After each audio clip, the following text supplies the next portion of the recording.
Hello there, Salim Omar here from CPA Marketing Genius, bringing you another amazing guest on this show. Her name is Wendy Barlin. Wendy, welcome. Thank you. Awesome to be here. Great. And, Wendy, I'm super excited to have you because you're a CPA like us, like me, like the listeners, like the viewers. And so we're going to really have some amazing stuff to talk about. You recently sold your practice. You had a team of 9 people that were in your firm. So first, so I'm really excited about, the kinds of things we'll be coming from somebody who owned his own practice and did it really well and then exited out and then kind of doing something else. So Wendy, how long did you own a practice and how does it feel not to own a practice? I have to say, I miss my clients. I know that sounds strange, obviously not the nasty ones, but I miss some of the people that you truly create relationships with. So I started my business in 2010. So it was about 11, 12 years that I grew it from 100,000 to over 1 million. And I built really close relationships. Some of those clients had been with me for 10 years or more. And I miss those people. I never thought I would, but I actually miss some of the people. I don't miss managing the employees, but I definitely miss some of the people. Yeah, that's awesome. Now, you're based in Florida now, and, was it a virtual firm? Like, was your team distributed and were your clients distributed? Did you have a physical office? Give us a little bit of visibility on that. I had a physical office in Los Angeles in California back in 2016. And I found myself driving. If anybody's been to Los Angeles, I lived 6 miles from my office. And that 6 miles could be anywhere from a 30 to a 45-minute drive. So back in 2018, I said to my husband, this is ridiculous. I had young children and spending all this time in the car and then having clients with excuses. I'm stuck in traffic. I'm 30 minutes late. I can't find parking. And it went on and on and on. Never mind the cost of real estate and parking just became crazy. And I looked at my bottom line and I said, if I can get rid of rent, and I can get rid of the people in my office sitting around playing on Facebook all day, send them home to do their work, how much more money can I make? So some of it was about lifestyle and some of it was about profitability. So I went out and I hired a couple of consultants in 2018, and the consultants showed me how to take my office to the sky. We got a Citrix server. Everything went online. Everybody left the office and we shut it down. And from that day on, I said to my clients, there is no more office. Gone. You want to meet with me? It's on Zoom. It's on Zoom. And I lost about 10 clients, less than 10% of my revenue. More old school people who just didn't want to do it. Great. Bye-bye. And then what I did was I outsourced a lot of the bookkeeping and data entry services to India and the Philippines. And that was a great learning experience. It wasn't easy. People think, oh, you just hand it over and get done. That's not the case. These are human beings. These are people. And I needed to manage them too. So from 2018 onwards, we got rid of the office, we moved everything to the sky, and I expanded my team nationwide. So nobody worked in the office anymore. It was bumpy, but ultimately, by the time I sold my firm last year, we were 50% profitable, 50%. Wow. I was taking home before tax. I was taking home 50% of every dollar I brought in. Wow, that's amazing. That's amazing. Wow.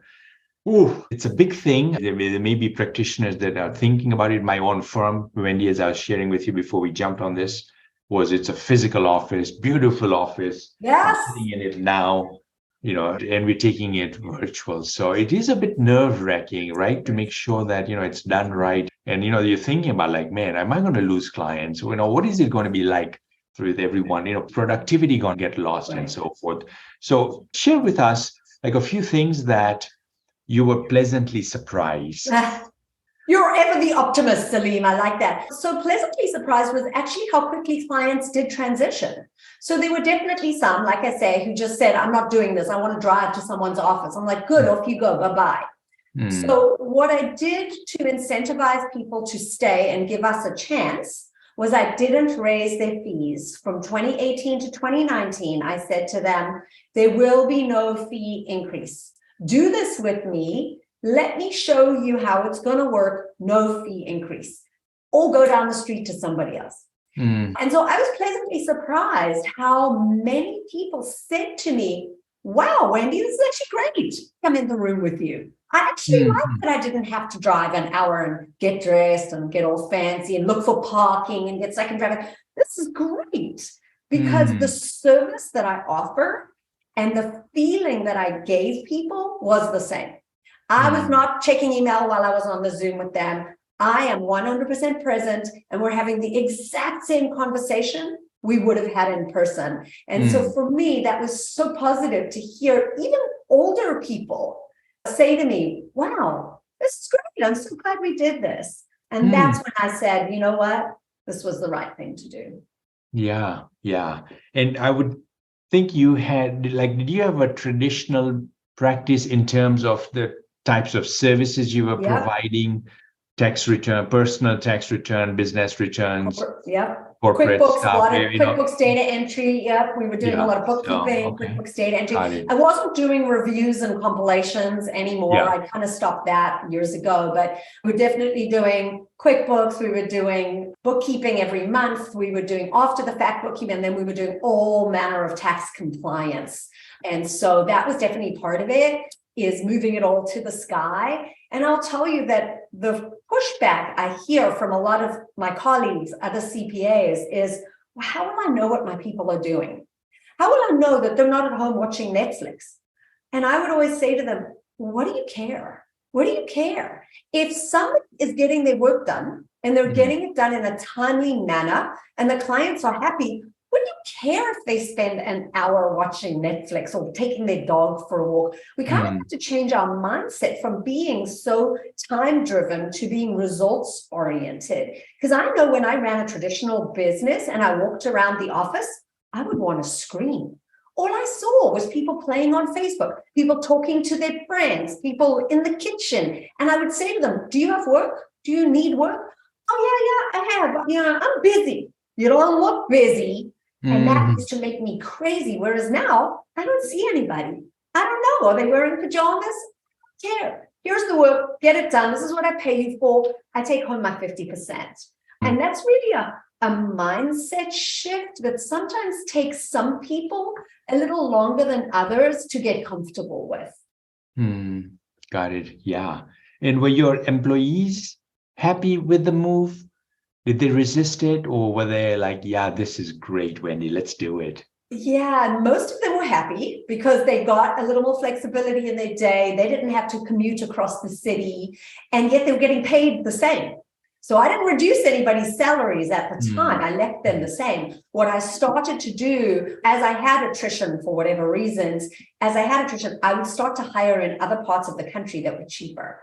So instead of paying Los Angeles salaries, I started hiring people in Sacramento and Fresno and Alabama, and I could pay less for the same qualifications. It's not so much right now because the world has wised up to that, and there's not such a big disparity right now. You still have to be smart about it. Most people enjoyed working from home. I think the challenge is to create a sense of community, to create this feeling that you're not just home alone, that you're part of something. And there are a lot of tools like Slack that allow us to have conversations and laughs and giggles every day. I'll send a picture of my dog kind of trying to sneak past the FedEx truck and put it on Slack and say, oh my God, has anybody else had this today? We have a good laugh. So you have to work a little harder in a way to create a community and a culture. It's still possible. It's just a little different. So what does life look like now? What do? You sold the firm. Yeah, right. What does that look like? Now, life in Florida is good for anybody that's interested to moving where we live, right? But right now, I'm doing a lot of consulting. I'm helping CPA firms, business owners figure out how to take their businesses to the sky, how to be more profitable. I still come across people who are running a profitability at 10 or 20%. Why? Why would you do that? Get up in the morning for that kind of money, carry the stress and the insurance and the liability for 10%? No. So people find me, and I'm doing a lot of consulting, both with other CPA firms, with financial advising firms, and with professional business owners who really just want to figure out how to be more practical and more profitable. Yeah, that's great.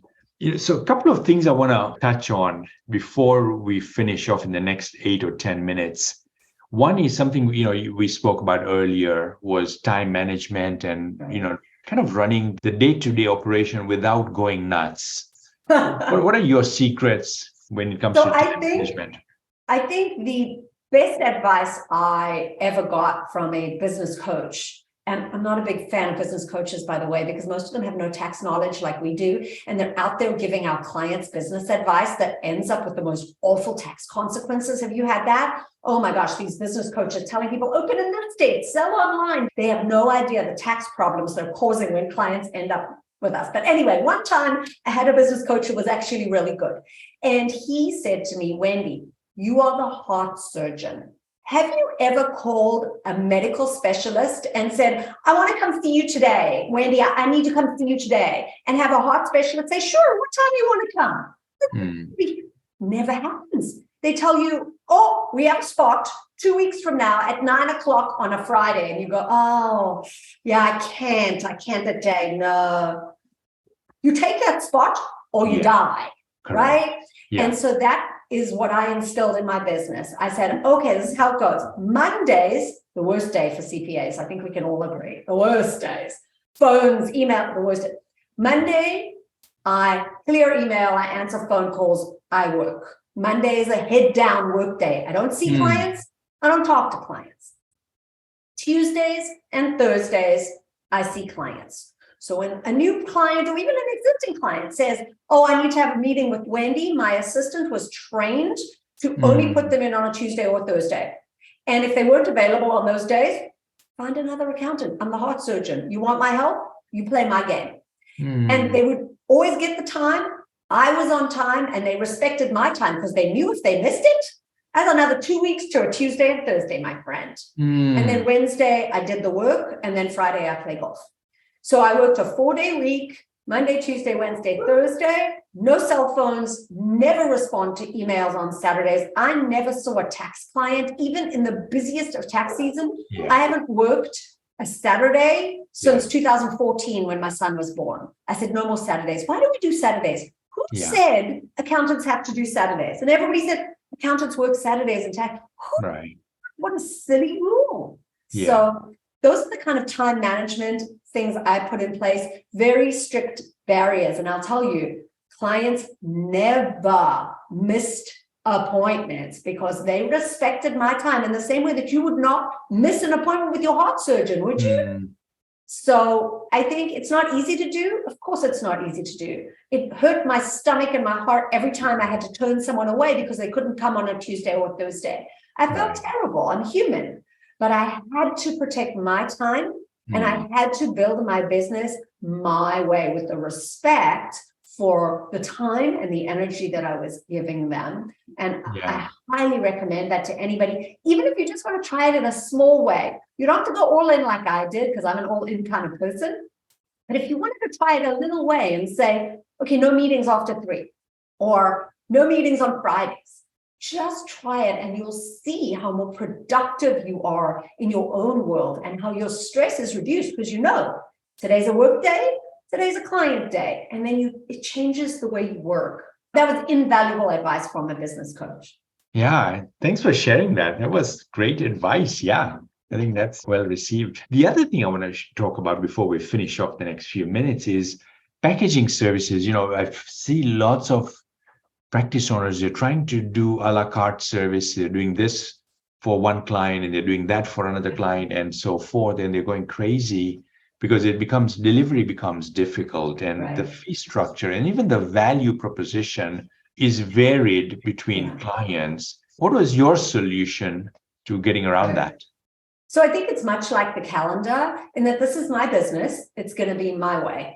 And also disseminating to your team, it's very hard for our team to figure out, well, this client does this and this client does that. And for this client, we do this. If one person's on vacation, you can't switch it. You have to have a common process across the board. Mm. And so again, it would hurt my heart when I would have to say to a client, I'm sorry, we can't do that. It's just not within our realm. So what I did was I set up 3 package plans that said, we can do bookkeeping and tax returns. This is what it's going to cost, and this is how it works. If you want time with me, then it's going to be 2 meetings, 4 meetings, or 12 meetings a year. How much that's going to be, and you choose that. And then the elite package was just more time with me. But they picked a package and we went with that. There was no, oh, but I have this, or oh, I don't want that. It just doesn't work for me. So one of the most common things I think that came up a lot was, can you do my business return, but not my personal return because I have another accountant for that, or my mom's granny does that, or whatever. No, no. I know how that ends. I've been doing this for long enough to know how that ends. It never ends well. Yeah. No, you want me to be your trusted advisor, then trust me. This is everything I'm going to do, and this is what you're going to pay, and it's going to run on a credit card or ACH every month.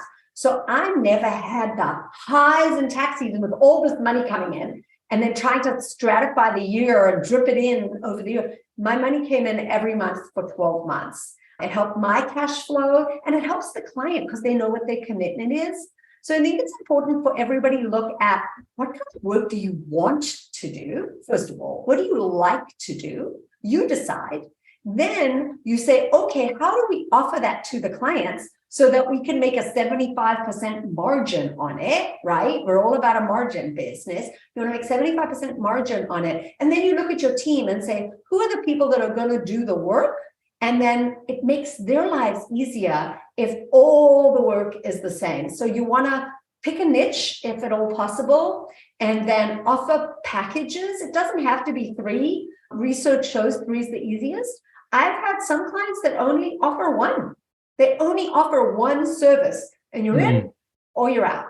Some clients offer 10 packages. I find that a little overwhelming, but the most important thing is it makes marketing easier, and it makes managing your team easier, and client expectations, because then they know exactly what they're going to get.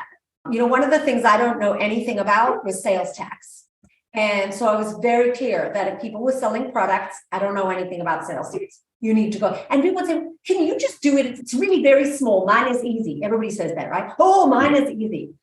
We don't do sales tax. I will refer you to a firm that does, but we don't. And you kind of have to be hard line about that so that your firm is streamlined. Again, 50% is what you're taking home.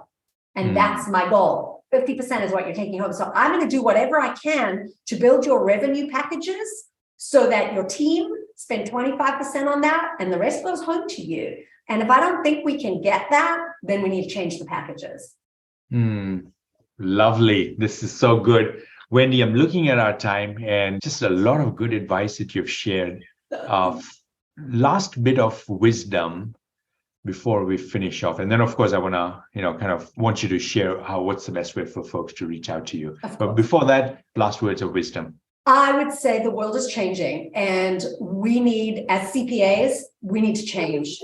The compliance is ultimately going away. I started seeing it last year, where clients are going to cheaper, easier accountants for bookkeeping and for tax returns. The software is getting smarter and smarter. We cannot charge more for a tax return or for bookkeeping because the AI is getting too good. 3 years from now, we are not going to be preparing tax returns anymore. We're just not. The way we're going to make money as CPAs is with our advice, with our consulting, and with our client care. And so for everybody on the call today, I want you to look at your book of business. I want you to look at your model and what you love to do and say to yourself, if compliance and bookkeeping went away, how could I use my knowledge, my skills to make money? Because now is the time to start planning to that. In New Zealand, there is no CPA tax preparer anymore. The W-2s, 1099 documents go direct from third parties to their tax revenue service. So they're still CPAs, of course, but they're only doing advising and consulting. There is no more tax preparation. And America's a little slower, but it's coming. It's coming. And we have to plan to build our businesses around being advisors and trusted advisors. And that's my best piece of advice that I can give you today is, even if you're not ready to do it today, start thinking about it, because the day is coming. Yeah, that's awesome. Yeah, agreed. What's the best way for folks to reach out to you? Oh, thank you, Salim. On the web, wendyborland.com. You can reach out to me at wendyborland.com. I'm also on LinkedIn and Instagram and all those fun places. You can just type in Wendy Borland CPA, but my website, wendyborland.com, is the best place to reach me. Great. Good. Wendy, this was so good. We're going to need to have you come back again if you're okay with this was so much fun, Salim. that. Super. Thank you. You have a great day. Thank you. Take care. Bye-bye.